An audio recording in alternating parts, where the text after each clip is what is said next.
मुख्यमंत्री भूपेश बघेल के पिता नंद कुमार बघेल छत्तीसगढ़ की राजनीति में आए दिन अपनी हरकतों से सुर्खियों में बने रहना चाहते हैं। रायपुर के महादेव घाट में सोमवार की सुबह पानी की सतह पर योग करते हुए मुख्यमंत्री भूपेश बघेल के पिता नजर आए। नंद कुमार बघेल के समर्थकों ने उनकी इस क्रिया का वीडियो भी बनाया। बिना डूबे पानी पर योग करते हुए नंद कुमार बघेल यहां अपने करीबी क्रांति साहू के साथ पहुंचे थे। सीनियर बघेल के साथ आए लोगों ने बताया कि ये उनकी जल समाधि है। दरअसल नंद कुमार बघेल इस तरीके से केंद्र सरकार और पीएम मोदी से धान से एथेनॉल बनाने की अनुमति की मांग कर रहे हैं। करीब 1 साल से छत्तीसगढ़ धान से पेट्रोल की तरह बायोफ्यूल एथेनॉल बनाने की कोशिश में है, मगर केंद्र सरकार ने अनुमति नहीं दी है।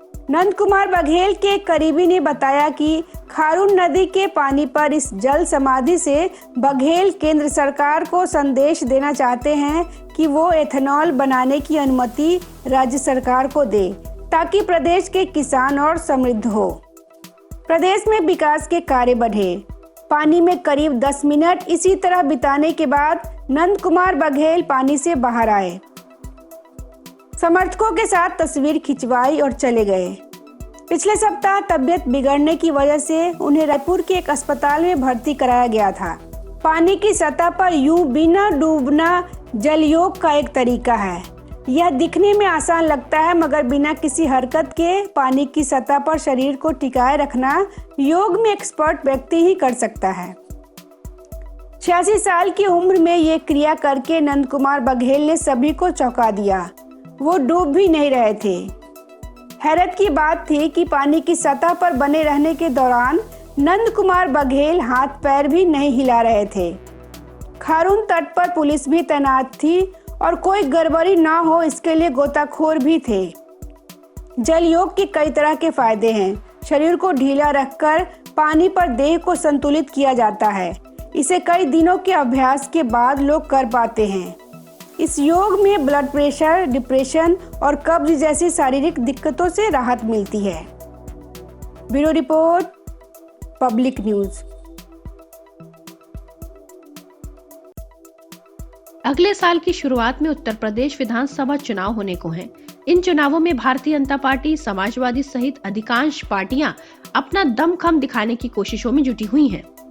राजनीतिक पार्टियों द्वारा राज्य भर में चुनावी सर्वे भी कराए जा रहे हैं, ताकि मौजूदा स्थिति का आंकलन लगाया जा सके। ऐसे ही उत्तर प्रदेश चुनाव से पूर्व कराए गए 3 सर्वे के नतीजे जब प्रधानमंत्री मोदी के सामने रखे गए तो वे काफी भड़क गए। द इंडियन एक्सप्रेस में छपे लेख के अनुसार जब उत्तर प्रदेश चुनाव से पूर्व कराए गए 3 सर्वे के नतीजे प्रधानमंत्री मोदी के सामने रखे गए तो वे भड़क उठे। तीनों सर्वे एक दूसरे से काफी अलग थे। प्रधानमंत्री मोदी को लगा कि भारतीय जनता पार्टी इन सर्वे पर व्यर्थ में अपना पैसा लगा रही है। हालांकि उत्तर प्रदेश के मुख्यमंत्री योगी आदित्यनाथ ने यह विश्वास दिलाया है कि पार्टी आगामी चुनाव जीत रही है। आमतौर पर उत्तर प्रदेश में ब्राह्मण मतदाता मतदान को लेकर अपनी प्राथमिकताएं तय करने में सबसे मुखर हैं। ब्राह्मण मतदाता अपने वास्तविक संख्या की तुलना में वोटर ट्रेंड्स को ज्यादा प्रभावित करते हैं। लेकिन पिछले कुछ समय से उत्तर प्रदेश के ब्राह्मण मतदाता ठाकुर समुदाय को ज्यादा तवज्जो देने को लेकर मुख्यमंत्री योगी आदित्यनाथ से नाराज चल रहे हैं और इस समुदाय ने अभी तक अपने पत्ते नहीं खोले हैं। हालांकि भारतीय जनता पार्टी विरोधी मतदाता चाहे किसान हो, अल्पसंख्यक हो या यादव, इन दिनों सबसे ज्यादा मुखर दिखाई दे रहे हैं। भारतीय जनता पार्टी को उम्मीद है कि अंततः पत्ते नहीं खोलने वाले समुदाय के मतदाता ही चुनाव परिणाम तय करेंगे। इसी कड़ी में योगी आदित्यनाथ ने इस साल मई में लोगों को अनाज से लेकर खाना पकाने के तेल तक और बीपीएल श्रेणी के लोगों के लिए एक मुश्त 1000 रुपए जैसे कई लाभ दिए हैं। बता दें, पिछले दिनों आए एबीपी सी वोटर सर्वे के नतीजे में भारतीय जनता पार्टी को उत्तर प्रदेश विधानसभा चुनाव में 100 सीटों का नुकसान होने की बात कही गई है। सर्वे के नतीजे में बताया गया है कि भारतीय जनता पार्टी सरकार इस बार 213 से 221 सीटें लाने में दोबारा सरकार बना सकती है। वहीं सर्वे में समाजवादी पार्टी को 152 और 160 सीटें दी गई हैं। जबकि सर्वे के अनुसार आगामी विधानसभा चुनाव में बीएसपी को 16 से 20 और कांग्रेस को 6 से 10 सीटें मिलने की उम्मीद है। इस सर्वे की फाइंडिंग काफी रोचक है। जहां एक तरफ सरकार से नाखुश लोगों की संख्या ज्यादा है, तो वहीं इसी सर्वे में ऐसे लोगों की संख्या भी ज्यादा है जो यह मानते हैं कि अगला चुनाव भारतीय जनता पार्टी जीतेगी। सर्वे के आंकड़े के मुताबिक 47% लोगों को लगता है कि अगला चुनाव भारतीय जनता पार्टी जीतेगी। समाजवादी पार्टी को 29%, बीएसपी को 8% और कांग्रेस को 7% और त्रिशंकु स्थिति को 2% जनता का समर्थन मिला है। यानी परसेप्शन की लड़ाई में अभी भारतीय जनता पार्टी अपने विरोधियों से आगे नजर आ रही है। Bureau report, public news. नमस्कार दोस्तों, पब्लिक न्यूज में आपका स्वागत है। मैं हूं कुमार अमिताभ। अभी आप पार्टी के नेता अरविंद केजरीवाल जी ने लोगों को कहा कि पंजाब इलेक्शंस में अगर मैं इलेक्शन जीतता हूं तो 18 वर्ष से ऊपर की हर महिला को 1000 रुपये प्रति माह दिए जाएंगे। आप पार्टी का यह स्टैंड कि तुम चवन्नी ले लो और मुझे खजाना सौंप दो बहुत ही आश्चर्यचकित करता है। इस तरीके से अगर लोगों को लालच देकर ही इलेक्शन जीतना है तो समझ लीजिए कि उस पार्टी के अंदर उस पार्टी का काम कैसा होगा। हम सब जानते हैं कि ये वही अरविंद केजरीवाल हैं जिन्होंने जब राजनीति में एंट्री की थी तो लगातार सबको कहते रहे कि मैं एकदम आम आदमी की तरह रहूँगा, मैं बड़ा मकान नहीं लूँगा, मैं एसी नहीं लगाऊँगा, मैं बड़ी कार नहीं लूँगा, सामान्य आदमी की तरह रहूँगा। और धीरे धीरे वो सारी चीज़ों को छोड़ते चले गए। आज वो पक्के राजनीतिज्ञ जो कि काइयाँ होता है उस तरीके से काम कर रहे हैं। इस तरह की हरकत, हर चीज़ फ्री देना आदमी की फितरत को खराब करता है। फ्री पाकर जीने वाले कभी भी देश की समृद्धि के लिए, बेहतरी के लिए काम नहीं कर सकते हैं। मुझे लगता है केजरीवाल को इस स्टैंड पे कुछ चेंजेस लाने चाहिए, नहीं तो भारत की राजनीति बहुत बुरी अवस्था में पहुंच जाएगी। जिस तरीके से आप देख सकते हैं कि लोकतंत्र का फिर सम्मान नहीं होता दरअसल, क्योंकि लोग पैसे के लिए या किसी लालच में वोट करने लगते हैं तो वास्तविक रूप से देश के लिए वो काम नहीं करते हैं। भारत जैसे देश में जहां बड़ी संख्या में गरीब लोग रहते हैं वहां लोगों को लालच देकर चुनाव जीतना बहुत आसान है। लेकिन जब देश को समृद्धि के रास्ते पर ले जाना है, उन्नति के रास्ते पर ले जाना है, तो इस तरह की मानसिकता से देश का बेड़ा गर्क हो जाएगा। केजरीवाल जी जितनी जल्दी है समझ लें, अन्य पार्टी भी जितनी जल्दी है समझ लें, क्योंकि उनकी वजह से अन्य पार्टियां भी अब फ्री के उपहार बांटने पे तुल गई हैं, जिसका बहुत बड़ा नुकसान देश को, समाज को, आम जनता को होगा। धन्यवाद। नमस्कार दोस्तों, पब्लिक न्यूज़ में आपका स्वागत है। मैं हूं कुमार अमिताभ और आज हम बात करेंगे सीमा सुरक्षा की।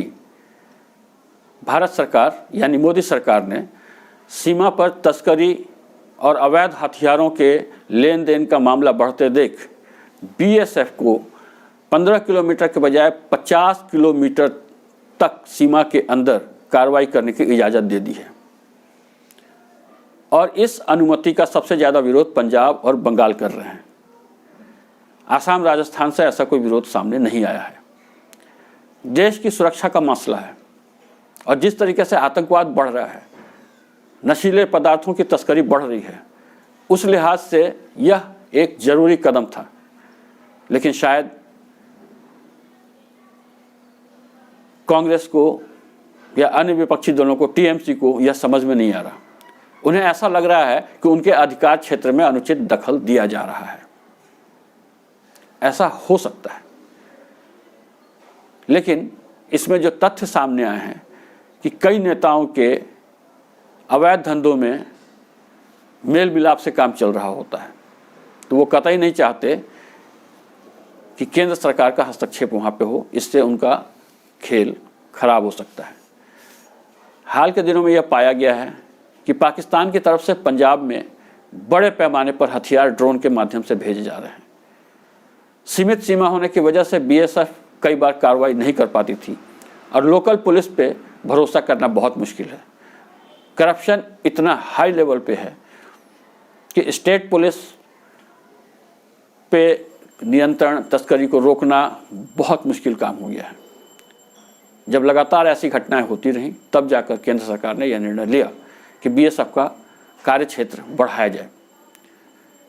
पंजाब ने तो साफ साफ इसका विरोध कर दिया है कि इस नियम को हम नहीं मानेंगे, और पश्चिम बंगाल भी उसी तर्ज पे इस नियम को मानने से मना कर रहा है। इस सिलसिले में ममता बनर्जी ने तय किया है कि मोदी जी से मुलाकात कर वह इस पॉइंट पे बात करेंगे, डिस्कस करेंगे। केंद्र सरकार तो आमादा है कि नहीं, इसी तरीके से काम चलेगा, बीएसएफ को अधिकार देना ही पड़ेगा, क्योंकि देश की सुरक्षा का मसला है। पाकिस्तान ही नहीं, बांग्लादेश भी अब आतंकवाद के लिहाज से बहुत खतरनाक हो गया है, क्योंकि बहुत से पाकिस्तानी संगठन बांग्लादेश के रास्ते भारत में घुसते हैं, हथियार लाते हैं और विभिन्न तस्करी में लिप्त हैं। इस लिहाज से हमें लगता है कि बीएसएफ को जो कुछ दिया गया है अधिकार, वह जरूरी था और ठीक है। लेकिन पार्टियों का मानना कुछ और है। उन्हें लगता है कि केंद्र सरकार इस तरीके से उनके अधिकार क्षेत्र में हस्तक्षेप कर रही है और उनके ऊपर नियंत्रण पाने की कोशिश कर रही है। धन्यवाद दोस्तों। नमस्कार दोस्तों, पब्लिक न्यूज़ में आपका स्वागत है। मैं हूं कुमार अमिताभ और आज हम बात करेंगे ममता एवं सोनिया की। आने वाले इलेक्शंस को लेकर के अब कांग्रेस और टीएमसी में सुपरमैसी की लड़ाई छिड़ गई है। ममता जी चाहती हैं कि विपक्षी एकता की प्रमुख वो हों और कांग्रेस कभी यह नहीं चाहेगी। ताज़ा जानकारी के अनुसार ममता जी दिल्ली आ रही हैं, लेकिन सोनिया जी से मिलने का कोई कार्यक्रम तय नहीं हुआ है। 2024 के चुनाव में कौन लीड करेगा विपक्ष को, इसको लेकर के लड़ाइयां जारी हैं। कांग्रेस कभी नहीं चाहती कि कोई और पार्टी विपक्षी एकता को लीड करे। सीपीआईएम के नेता सीताराम येचुरी, जो कि विपक्षी एकता की बहुत कोशिश कर रहे हैं, क्योंकि भाजपा को हराने के लिए सबको मिलकर ही साथ आना होगा, यह मान लिया गया है। तो सीताराम येचुरी भी बहुत निराश हैं और उनके बीच सामंजस्य नहीं बैठ पा रहा है। कांग्रेस वैसे भी टीएमसी से नाराज है, क्योंकि टीएमसी ने गोवा में इलेक्शंस लड़ने के कोशिश की है। टीएमसी चाहती है कि अब उसका देश के अन्य हिस्सों में प्रसार हो, उनकी पार्टी मजबूत हो। कांग्रेस का कहना है कि सभी पार्टियां चाहती हैं कि हर जगह वो जीतें और लड़ें और उनका प्रसार हो, विस्तार हो। लेकिन गोवा की जो स्थिति है, वहाँ पे अगर टीएमसी भी लड़ती है तो फिर उसका फ़ायदा सीधे सीधे भाजपा को मिलेगा। इस लिहाज से कांग्रेस चाहती है कि टीएमसी वहाँ नहीं लड़े। लेकिन कोई भी दल क्यों चाहेगा कि वो दूसरे दल के लिए अपने दल के हितों को बलिदान कर दे। इस लिहाज से यह फाइट बहुत ही इंटरेस्टिंग होने जा रही है। कांग्रेस ने कहा कि ममता जी मिलने नहीं आ रही हैं। टीएमसी कह रही है कि सोनिया जी ने अभी तक कोई निमंत्रण ही नहीं भेजा है।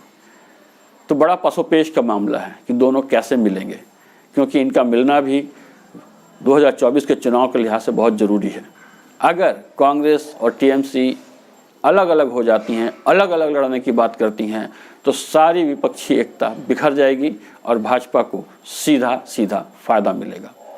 जिस तरीके से ममता का सितारा ऊपर चढ़ रहा है, यह समझा जा सकता है कि वह आसानी से नहीं मानेंगी। वह चाहेंगी कि वह विपक्ष को लीड करें और आने वाले दिनों में प्रधानमंत्री पद का दावा पेश करें। देखते हैं आने वाले दिनों में समय क्या करवट लेता है। ऐसा माना जाता है कि कांग्रेस राहुल गांधी के अलावा किसी को प्रधानमंत्री पद पर देखना नहीं चाहती है। कांग्रेस का कहना है, अंदर खाने, ये साफ साफ नहीं लेकिन अंदर खाने कांग्रेस का कहना है कि बंगाल चुनाव में उन्होंने ममता जी के लिए लगभग खुला मैदान छोड़ दिया था ताकि टीएमसी जीत सके। तो टीएमसी को भी कहीं बलिदान करना चाहिए, जो माना जाता है। लेकिन टीएमसी इस मामले में बहुत आक्रामक है। टीएमसी किसी भी तरह कांग्रेस को कोई छूट नहीं देना चाहती है, क्योंकि अब वह देश में विपक्ष की सिरमौर बनना चाहती है। ऐसा माना जाता है कि 2024 का चुनाव आसान नहीं होगा विपक्ष के लिए, भाजपा के लिए नहीं। लेकिन होना क्या है यह तो समय बताएगा। धन्यवाद मित्रों, मिलते हैं अगले बुलेटिन में। नमस्कार। समाजवादी पार्टी के संरक्षक मुलायम सिंह यादव के जन्मदिन पर इटावा में शिवपाल यादव ने दंगल और कवि सम्मेलन का आयोजन किया। इस दौरान जनता को संबोधित करते हुए उन्होंने कहा कि हमने तो 2019 में ही कहा था कि चलो हम ही झुक जाएंगे, आज 2 साल हो गए लेकिन कोई बात नहीं बनी। शिवपाल यादव का कहना है कि उन्होंने सोचा था कि यह दंगल ऐतिहासिक होगा, लेकिन नहीं हुआ। शिवपाल यादव ने अखिलेश यादव को अल्टीमेटम देते हुए कहा कि अब गठबंधन पर फैसला जल्द हो जाना चाहिए, वरना हम लखनऊ में बड़ा सम्मेलन करेंगे और अपने लोगों से राय लेकर आगे की रणनीति तय करेंगे। शिवपाल यादव ने तंज कसते हुए कहा कि हमने हमेशा त्याग किया है। हम चाहते तो 2003 में मुख्यमंत्री बन सकते थे, लेकिन मैंने नेताजी को दिल्ली से बुलाकर मुख्यमंत्री बनाया था। दूसरी पार्टियों के 40 विधायक एक किए थे। उस समय 25 विधायक भारतीय जनता पार्टी के हमारे साथ थे। उस समय समाजवादी के 143 विधायक हमारे साथ थे। अजीत सिंह, कल्याण सिंह हमारे साथ थे। हम मुख्यमंत्री बन सकते थे। जब मुख्यमंत्री मायावती थी तब कितना अत्याचार हो रहा था। हम नेता प्रतिपक्ष थे। हमने उनका कितना विरोध किया, तब कितना आंदोलन करना पड़ा था। हमारी पार्टी की महिलाओं लोगों ने बहुत संघर्ष किया है। जब लाठी चलती थी तब महिलाएं आगे आ जाती थी। हम लोगों के संघर्ष के कारण 2012 की सरकार बनी थी। अभी भी सरकार बनाना चाहते हैं, कोशिशों के बाद भी नहीं मान रही समाजवादी। हम चाहते हैं कि फिर से सरकार बने। हम तो सरकार बनाने के लिए लगातार 2 साल से कोशिश कर रहे हैं। हमने तो यहाँ तक कहा कि हमारे साथ जो जीतने वाले लोग हैं उनका सर्वे करवाकर गठबंधन कर लो, चाहे विलय कर लो। शिवपाल यादव का कहना है कि बहुत देर हो रही है। अब तक हमारे दल को छोटा दल कहा जाता था, लेकिन जब से मथुरा से हमारा रथ निकला है तब से लोग कहने लगे हैं कि हमारा दल छोटा नहीं है। हमारे लोग और समाजवादी के लोग चाहते हैं कि एक होकर चुनाव लड़ें, और हमने यह भी कहा है कि 2022 में सत्ता में रहना है। शिवपाल ने कहा कि हम अपने समर्थकों के लिए 100 सीटें चाहते थे, लेकिन अब हम पीछे हट गए, हम ही झुक गए। आज 2 साल हो गए यह बात कहे, लेकिन कोई बात अभी तक फाइनल नहीं हुई। शिवपाल कहते हैं कि अब फैसला हो जाना चाहिए। अगर नहीं होता है तो हम 1 हफ्ते के अंदर लखनऊ में बड़ा सम्मेलन करेंगे। 2022 में सत्ता में रहना है। हम तो चाहते हैं कि एक हो जाएं। हमारी प्राथमिकताएं समाजवादी पार्टी है। आज के दिन के लिए लोग बहुत आस लगाए थे, लेकिन अब जो भी हो जल्दी बात हो जाए। अब हम 1 हफ्ते के अंदर अपने लोगों की राय लेकर फैसला लेंगे। शिवपाल ने कहा कि भारतीय जनता पार्टी ने कितना झूठ बोला, 7 साल के अंदर एक भी वादा पूरा नहीं किया है। Bureau report, public news. Petrol diesel की कीमतों को पड़ोसी राज्यों से कम रखने की घोषणा करने के बाद छत्तीसगढ़ सरकार ने सोमवार को वैट में कटौती कर दी। सरकार ने वैट में पेट्रोल पर 1% और डीजल पर 2% की कटौती की है। इसका प्रभाव यह होगा कि उत्तर प्रदेश में पेट्रोल 78 पैसे और डीजल 1.47 रुपए सस्ता हो जाएगा। फैसले की जानकारी देते हुए वन, आवास और परिवहन मंत्री मोहम्मद अकबर ने कहा कि वैट में इस कटौती से राज्य सरकार को 1000 करोड़ रुपए के राजस्व का नुकसान होगा। पड़ोसी राज्यों से कम कीमत रखने के दावे की ओर जब मंत्री का ध्यान दिलाया गया तो उन्होंने कहा कि यह कीमत पड़ोसियों से सबसे कम है। उन्होंने बताया कि निकट पड़ोसी उत्तर प्रदेश में पेट्रोल की कीमत रायपुर से 6.63 रुपए कम है, वहीं डीजल की कीमत वहां 7.88 रुपए कम है। तो वन मंत्री ने कहा कि उत्तर प्रदेश हमारा पड़ोसी कहाँ है? हमने महाराष्ट्र और उड़ीसा से अपनी तुलना की है। रायपुर में सोमवार को पेट्रोल की कीमत 101.88 रुपए प्रति लीटर रही, वहीं डीजल 93.86 रुपए प्रति लीटर की दर से बिका।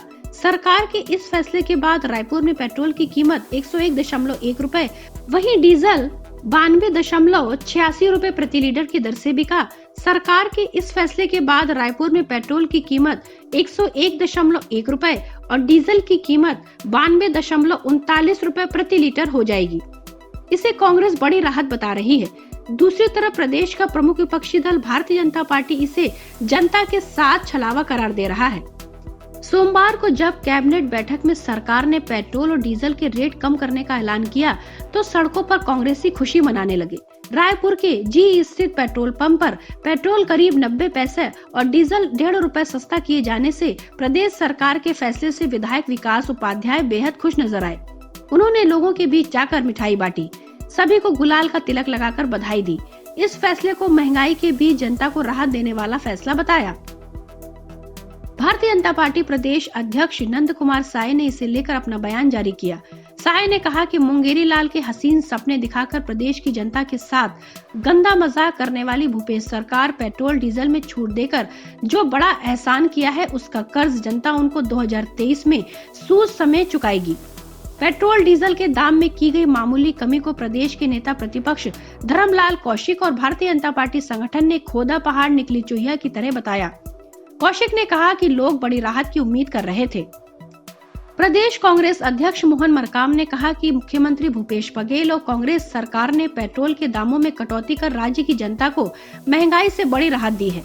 हम केंद्र से भी मांग करते हैं कि वह पेट्रोल डीजल में बढ़ाई गई एक्साइज ड्यूटी को हटाए ताकि राज्य की जनता को पेट्रोल और डीजल के दाम में और राहत मिल सके। मोदी सरकार पेट्रोल डीजल में बढ़ाई गई एक्साइज ड्यूटी को पुराने दर पर वापस करे तो देश की जनता को महंगाई से बड़ी राहत मिलेगी। वैट कम करने की मांग करने वाले भाजपाई अब एक्साइज ड्यूटी कम करने की मांग को लेकर मोदी सरकार के खिलाफ आंदोलन करें। Bureau report, public news.